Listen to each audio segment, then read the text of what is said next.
So today we have the Reverend Arthur Champion. He's no stranger to the Buxton Freedom Hub. I'm not sure how long ago it was. About a year ago. It was about a year ago. Okay, so it's absolutely fantastic to have you back, and a welcome to also his son Robert, his wife Margaret, and friend Jean.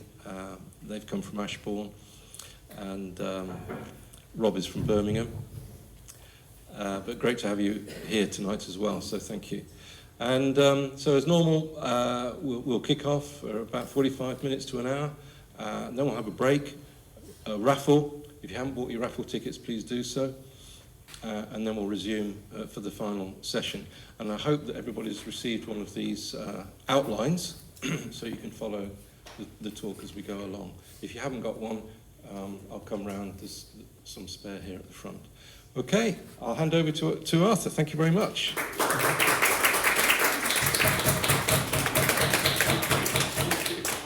Well, thank you for that lovely warm welcome, and it's a real privilege to be invited back to the Buxton Freedom Hub.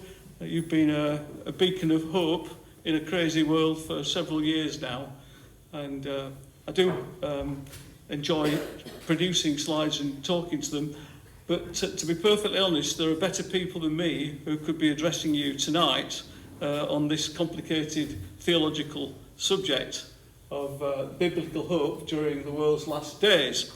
And some of you may have different opinions to what I'm going to be talking about, and that's fine, and we will be pausing every so often so that we can break off from the script, as it were, and explore alternative views. Let's launch straight into it then, and I've got 300 slides here. That's why we've given you the handout, so that you should not get too badly lost along the way. This is Margaret and I when we were in ministry in the Cotswolds and looking after several little rural churches.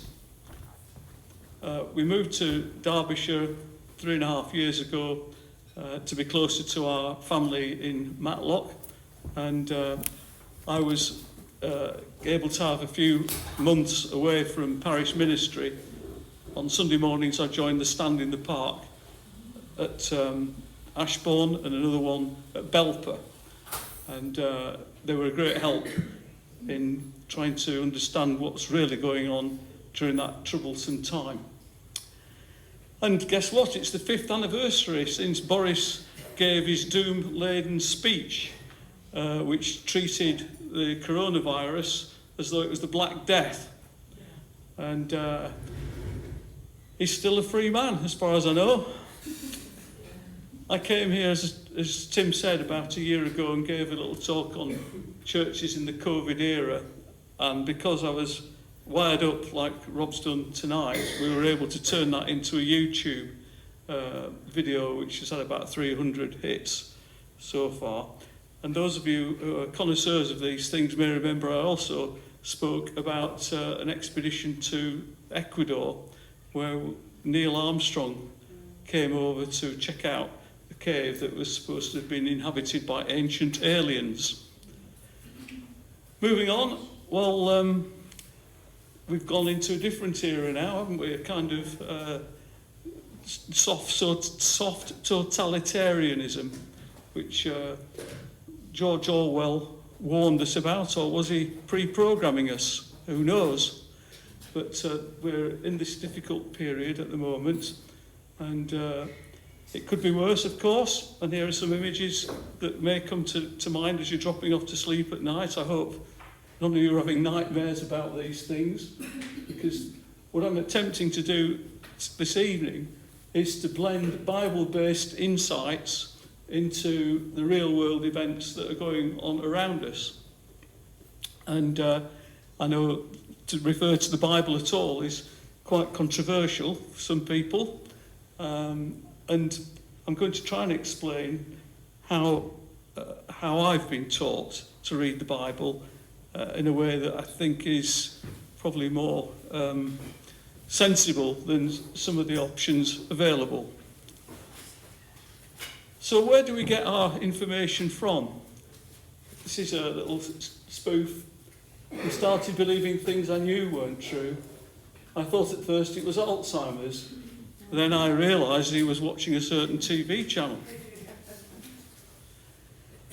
I found it difficult to trust the mainstream media, and I was on a spiritual retreat, and they invited us to portray where we were in life, which is what this sketch is showing. It's showing the mainstream media as visible rocks on the right, but equally dangerous is the social media in the form of a whirlpool on the left. But I was setting my course towards the setting sun, and that's how I felt, quite lonely at that time. So what can we do to stop living in fear? Well, this cartoon's got an answer, hasn't it? Click.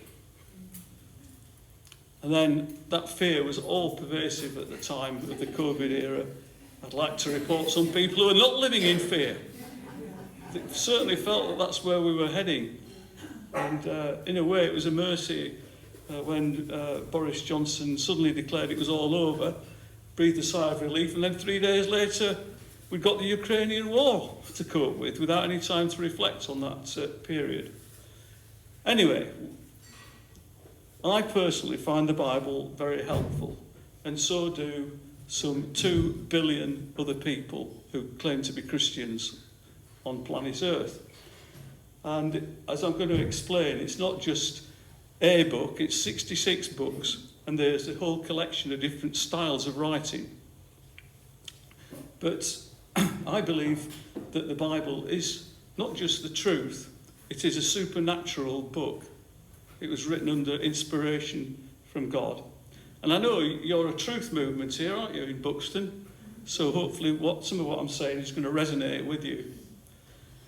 And contrary to the way some people think of religion, Jesus Christ himself didn't come to say, I've got the best church in the world, come and join me. He said to get to know him as an individual. And unfortunately, a lot of religion has been built around that. But he came to set us free.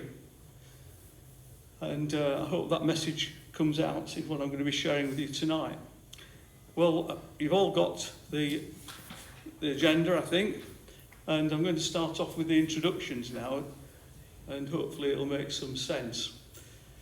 So, apocalypse now. Well, hopefully not immediately, but if we think about the age of the earth and then try to put it into context with where we are now, then it is said by the scientists, if you can trust the scientists, that the earth is 4.6 billion years old, which if it's represented as a 24-hour period, has all these various stages that you can read about on the screen. But modern humans appeared on that timeline about 3 seconds ago, which I find quite staggering. And they also have the thought, well, if it's taken this long for us to be in this privileged position of caring for the earth, then surely we could be doing a better job than we are doing. And the prospect of an apocalypse seems to be rooted deep in human psychology, because as far as I can tell, just about every civilization imagines a doomsday scenario of one kind or another. And growing up in the 50s and 60s, the prospect of nuclear war was always fairly high in my consciousness. I've had to use AI to get this image showing multiple nuclear explosions going off. And that is a form of apocalypse, a very serious event resulting in great destruction and violent change. But there's another kind of apocalypse which I'll come to a bit later on. And this is just a bit jokey, isn't it? But the people seem to be quite dismissive of nuclear war these days. It's a bit out of fashion, but they assume that everything's under control. But with human beings and black cats, something unexpected could happen. And so it's not sensible to have stockpiles to the extent that we have them. I have dipped into one or two books in preparing for tonight. Great Disasters, one of my favourite books actually, because I've worked on health and safety for many years and find that sort of thing quite interesting. And then a book that I picked up near Buxton, is it Burlow Bar or something like that? Yeah, that's it. A History of the End of the World, and yeah, there's a lot there. In fact, there's so much there that you could get yourself quite depressed. But the interesting prophecy linked to world events has been going on for at least 30 years. And several of the books in the Bible are to do with prophecy.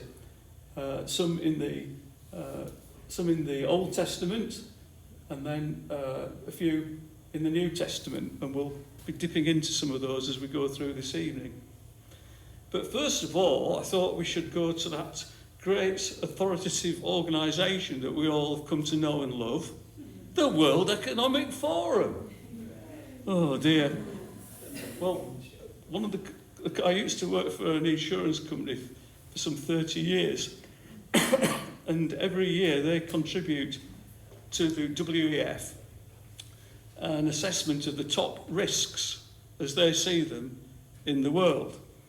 And I thought we might have a go at evaluating them, but I think in view of the time control, you can have a go at that when you get home yourselves. But I'm just going to summarise what they see as the top risks. And I've put them in slightly different form here. Global population explosion, let's start with that. And here's a gentleman. Has anybody come across Dennis Meadows, the Club of Rome? Yeah, they have. They're so worried about the future that they thought they might give God a hand by helping to depopulate the planet before it falls into total chaos. So watch that guy. Then there's global warfare. It's quite topical at the moment with the bust-up between Trump and Zelensky. It makes us wonder what's going to come next. And the similar things obviously going on in the Middle East. The WEF also have climate change on their minds, or is it global boiling now? Anybody would think they're trying to scare us. But if you look at the history of this topic, you can see that for quite a long while they were trying to convince us about global cooling and a new ice age, but suddenly the narrative changed in the other direction around 1980. Looking back in history, pandemics of one kind or another have been a serious threat to the human race, and you may be aware that the Black Death in the Middle Ages took out a third of Europe's population. But they didn't have the NHS back then though, did they? And then similarly, in the later Middle Ages, there was a plague that hit Derbyshire, and has become an interesting place to visit. And the little image you can see on the right shows the importance of faith in a time of fear, because the villagers would meet down the valley where there was a little rocky crag place and receive the good news week by week. Socially distanced, of course. Computer failure has been one of the big anxieties in the modern age. We had the whole Y2K business, do you remember that? But these days, I think they've realised that solar flares are far more worrying and not very predictable. Toxic pollution. Now, there isn't really a nuclear power station at the pyramids, as far as I'm aware, but the point I'm making here is that plutonium-239 has a half-life of 24,000 years, and it is the most deadly substance known to man. And if the Egyptians had been using nuclear energy like we are, then we'd still be having to look after their radioactive contamination, keep it safe. Just think about that. And one of the things that's not on the list of the WEF is the threat of mass extinction from various possibilities. But the era that we're now in is known geologically as the Androcene, and that's because we have left an imprint of toxic materials, nuclear waste, etc., not only in the ground, as I was referring to earlier, but through atomic weapons testing, and that material, that dust, is now embedded in the surface of the Earth. And another thing they've identified is geological catastrophes. That's a picture of a volcano in Iceland, I think, which was going off a few years ago. Remember it? It looks nice, so it has pictures. Yeah. Not so nice if you're living underneath it, but... and here's another geological catastrophe that links in with the Bible, the Great Flood, the story of Noah. And some people would think, well, that's a nice little fairy story. But there is actually there's a book outside of the Bible called the Epic of Gilgamesh, which is written a long, long time ago, which kind of validates the Noah flood. But in recent years, archaeologists have realised that there was a huge deluge about, 4,000 years ago, when the Mediterranean burst through at Istanbul and flooded a vast area, which to the people at the time would have felt like literally the end of the world. Astronomical catastrophes. This has been around for about 30 years, and there's been one or two quite exciting films made of asteroids crashing into planet Earth. Well, that was the situation a few years ago, but since then I've thought of 3 or 4 extra things which might be worth taking into consideration. There's the depopulation by a global elite, perhaps using mRNA injections or creating food and energy shortages. And that's something you could plot if you wish. And there's a reference to this in the Georgia Guidestones. I'm sure we've all heard about them and how they were recently vandalised or blown up or something. And then the COVID-19 booster jabs, which is they're having a go at it here, as you can see in the cartoon, without me having to say anything more about it. Geoengineering is another possibility, and we know that the RAF admitted to creating the 1952 flood at Linton and Lynmouth as they were experimenting with cloud seeding. And chemtrails have been in the news for a while, but I don't think they're anything much to worry about. It's the geoengineering where toxic materials are being sprayed into the atmosphere to try and reflect sunlight and reduce global warming. And that's something that is still a bit under wraps. And if it's linked with HAARP, I'm sure you've heard of HAARP, then it's a very dangerous game that some people are playing with. Another risk, which we don't talk about because there's vested interests in keeping this one under wraps, is consumerism. And as Archbishop Rowan Williams once said, we've come to understand the universe as a giant warehouse full of stuff there for our convenience, rather than as a community of creatures of which we're a part, living in relation to the mystery of God. Which sounds quite profound, doesn't it? But just think of it in a more simple way, how resources would rapidly diminish if all 8 billion people on the planet lived the sort of lifestyles which we enjoy in the West. I thought this was another interesting comment on the state of the Earth. This is from a US advisor on climate change. I used to think the top environmental problems were biodiversity loss, ecosystem collapse, and climate change. I thought that 30 years of good science could address these problems. I was wrong. The top environmental problems are selfishness, greed and apathy, and to deal with these we need a cultural and spiritual transformation, which again Sounds quite profound. And then I've got another one, which will never be talked about in the mainstream media. The risk of millions of us spending eternity without Christ, who is the true life giver, according to the Bible.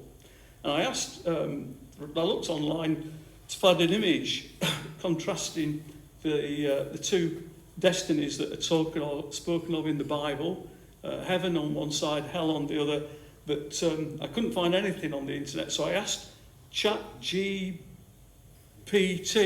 to help me, and its answer was, I wasn't able to generate that image because it did not follow content policy guidelines. So it's quite good to run up against a barrier like that so soon in my experience with AI.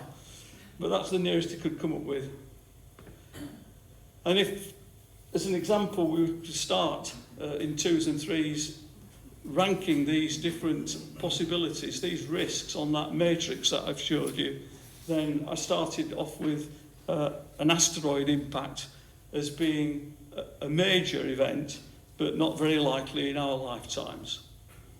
And so you could go through that in your own time if you want, and try plotting where you see those things in terms of probability and impact.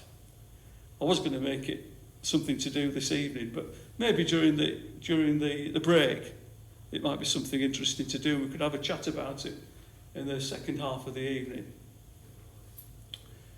So, let's move on then. I've spoken about various kinds of apocalypse, but there is something called the apocalypse. And that is where we don't just make holes in the planet or wipe out species like ourselves, but the whole world is destroyed and destroyed forever. So we're going to come to that eventually, and it might not be as bad as you think, really. I mean, it does sound bad, doesn't it? But we'll come to that.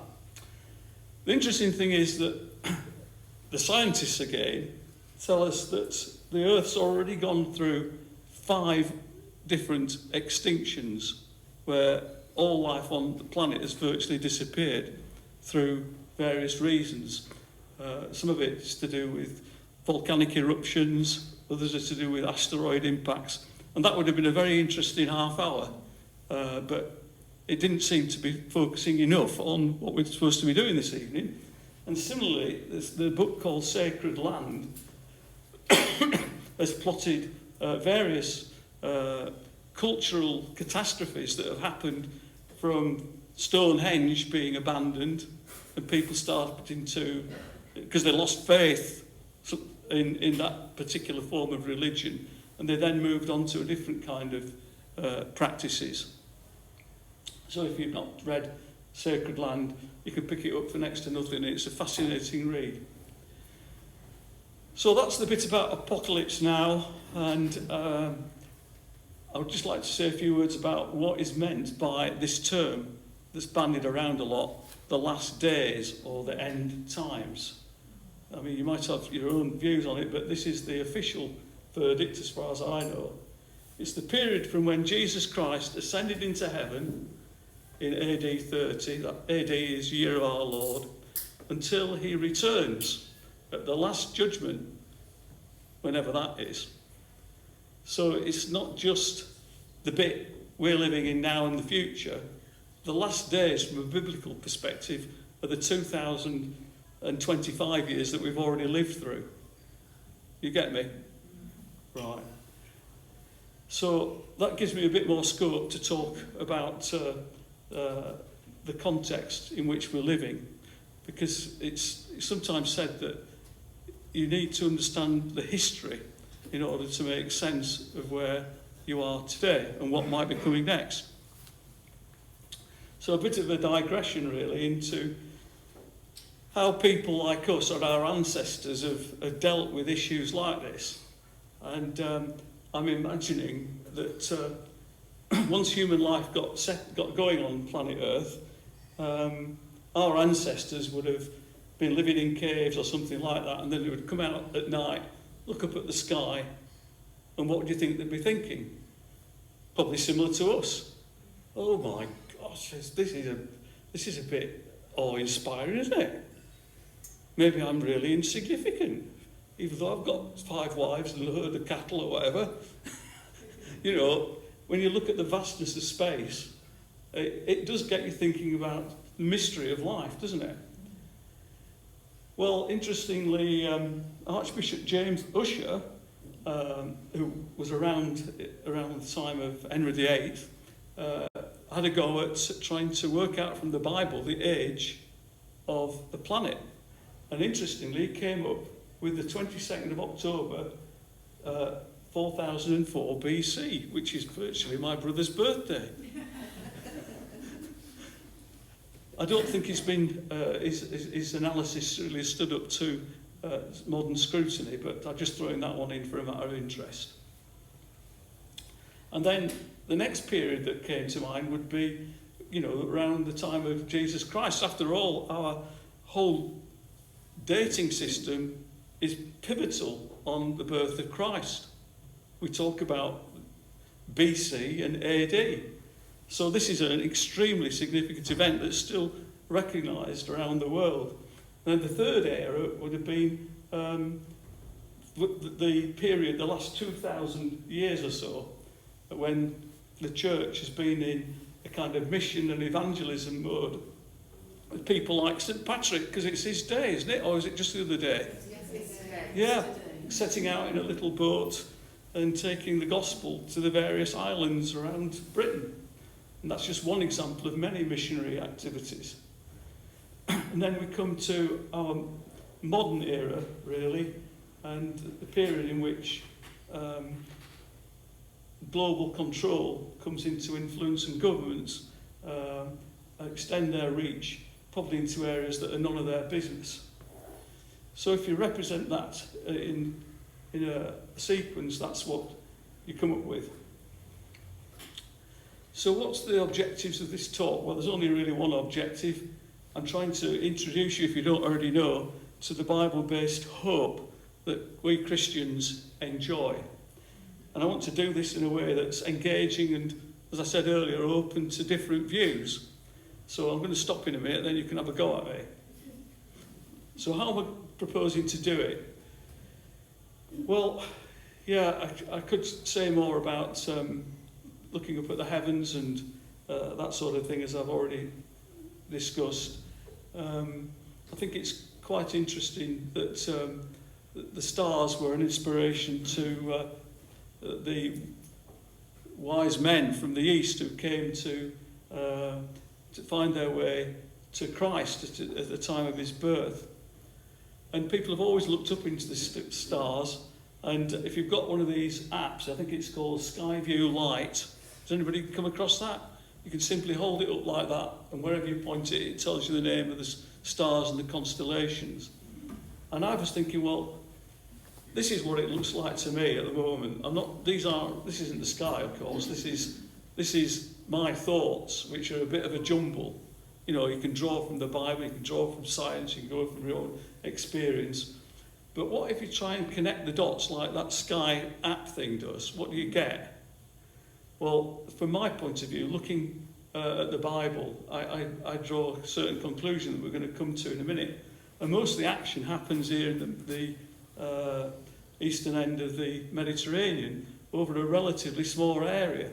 The land of Israel today is no bigger than Wales, and yet it's such a key part of God's place of revelation about his character and his purposes.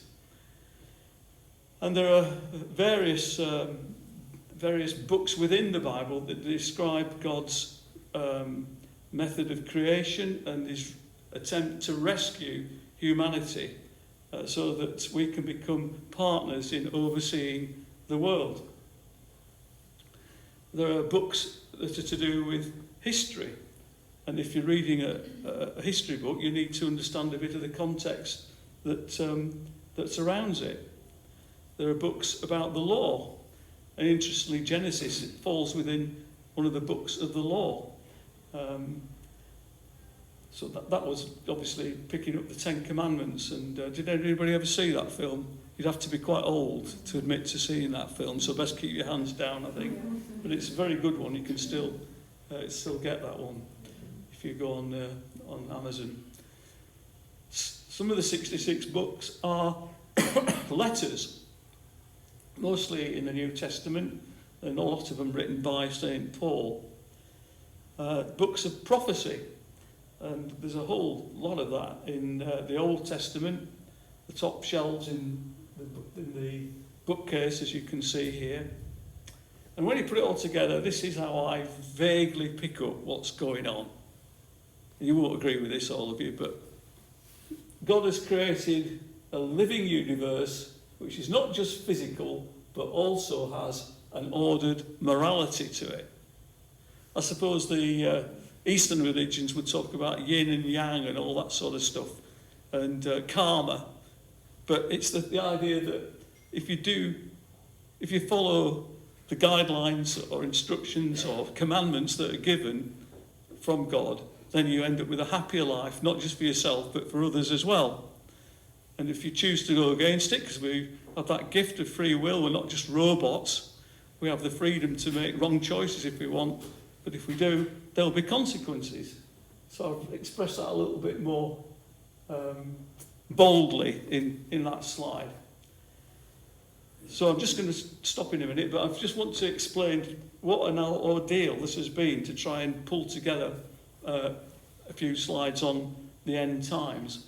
And first of all, I tried to do it as a logical sequence and look at each of these periods, but it wasn't capturing everything that needed to be captured. So then I had to go restructuring my slides along these lines, and I came up with these 4 colours represent 4 different Christian beliefs about the end times, and I was going to explain in each colour zone what they actually believe, but oh dear, that was doing my head in. I gave up with that. And finally, I must confess that I, as a Christian, used AI. I fed all the buzzwords into ChatGPT, whatever it's called, and a few seconds later, an ordered structure came out, which is what we're going to be using tonight. So let's see what you think of it, and I'll find out eventually what Almighty God thinks about it as well. And I hope he's pleased with it, because I couldn't have managed it any other way. I'll stop for a moment in case anybody wants to speak up, agree, disagree, whatever.